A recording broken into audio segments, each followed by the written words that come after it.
a todos. Eu sou o professor Juliano, da disciplina Evolução.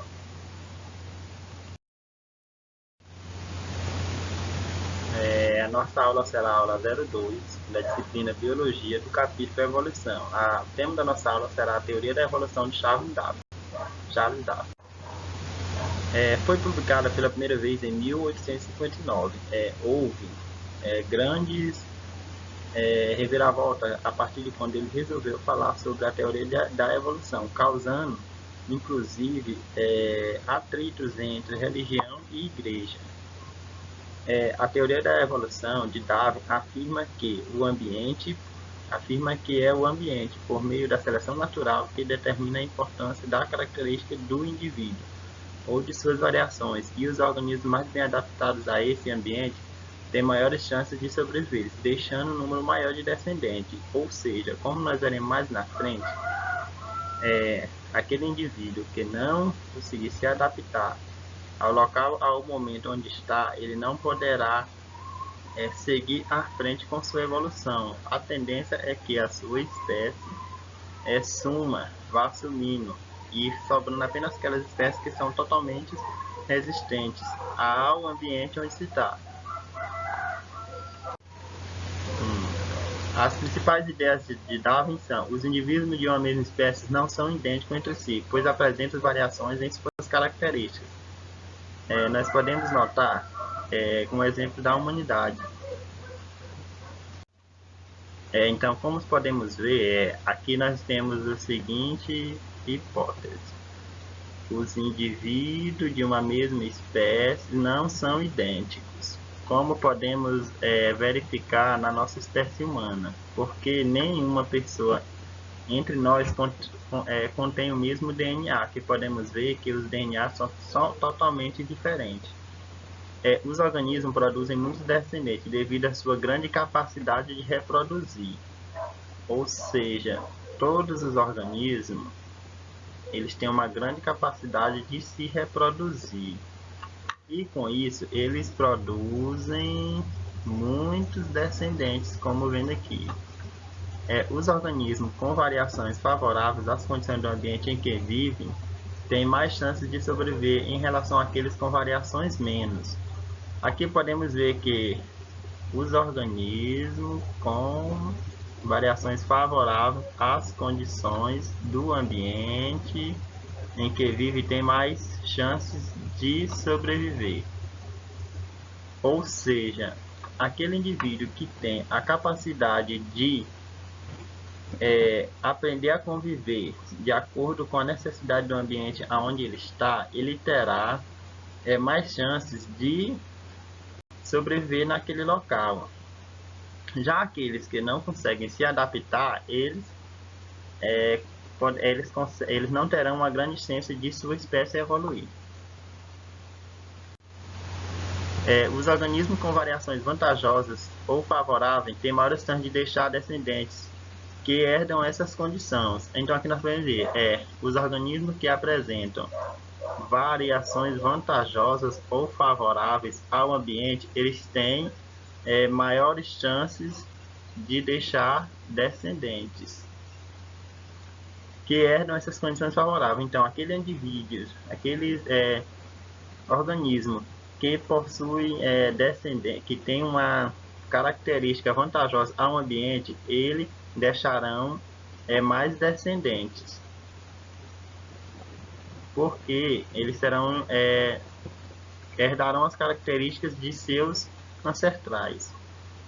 A seleção natural atua sobre o indivíduo ao longo das gerações e mantém ou melhora o grau de adaptação destes aos ambientes. Então, as gerações, com o passar dos anos, elas vão evoluindo. Às vezes, ela melhora o grau de adaptação do seu lugar. Então, a seleção natural atua sobre os indivíduos.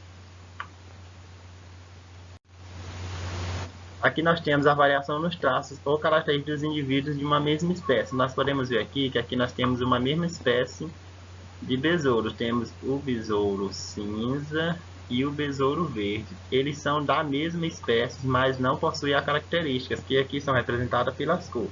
Temos indivíduos de cores marrom e de cores verdes. Reprodução diferenciada. Como o ambiente não suporta o crescimento limitado da população, nem todos os indivíduos conseguem se reproduzir. Ou seja, aqui nós vemos um pássaro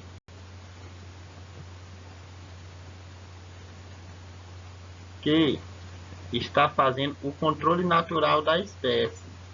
Porque no ambiente onde nós vivemos, se tivesse um crescimento desordenado, onde iria colocar todos os organismos existentes na Terra? Por isso que existe a seleção, onde o mais resistente e o mais forte sobreviverá.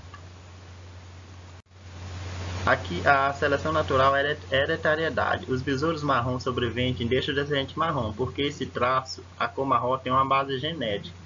Então aqui nós estamos vendo, ó, a espécie marrom dos besouros está tomando de conta do ambiente. Por quê? Porque a espécie marrom, ela conseguiu se adaptar ao local onde vive. E com isso, eles estão descendo mais descendentes. Enquanto a espécie verde não conseguiu se adaptar e a tendência é sua espécie sumir aos poucos. O traço mais vantajoso se torna mais comum na população. A coloração marrom que possibilita os besouros terem um maior número de descendentes. Por quê?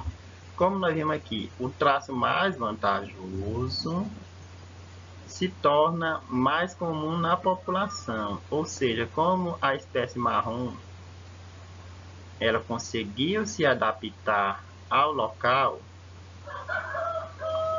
e tem um traço vantajoso que é o marrom, ele não chamou tanta atenção. E com isso, ela conseguiu ficar totalmente livre naquele espaço. Ou seja, ela tomou de conta de todo o local, onde a espécie verde, como nós vimos no começo, não conseguiu acompanhar esse desenvolvimento, a tendência dela foi assumir, assim perdendo todas as características e todos os seus descendentes.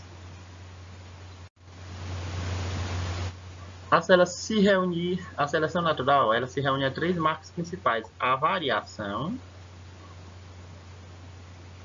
que é a variação de espécies que existem num determinado local, a reprodução diferenciada, que são várias espécies se reproduzem, mas a diferença entre elas vai assim fazendo naturalmente a escolha da espécie sobrevivente ou dominante, e a hereditariedade, que é a característica que vem sendo passada de geração a geração. Aqui nós temos um grande exemplo, que é o tamanho do pescoço das girafas. Como podemos ver, a girafa aqui no chão, ela tinha o pescoço pequeno e não conseguiu se adaptar ao ambiente onde vivia. Como aqui nós podemos ver, a folha, que a girafa é um animal vegetal, ela se alimenta de folhas. Então, como numa determinada época a comida dela, ela teria que ser folhas, que surgiu só tem nas árvores altas. Então a tendência delas foi, com o passar dos anos, o pescoço ir crescendo, como podemos ver na imagem aqui, ó. Foi crescendo, crescendo, crescendo, e essa então conseguiu se evoluir, onde a espécie que não conseguiu acompanhar o desenvolvimento, ela foi se morrendo aos poucos. Mas com o passar das gerações, as adaptações vieram. Não é adaptação rápida que acontece rápido, é com o passar dos anos. E hoje vemos que a girafa está totalmente adaptada ao local onde ela vive. E por fim, as nossas referências.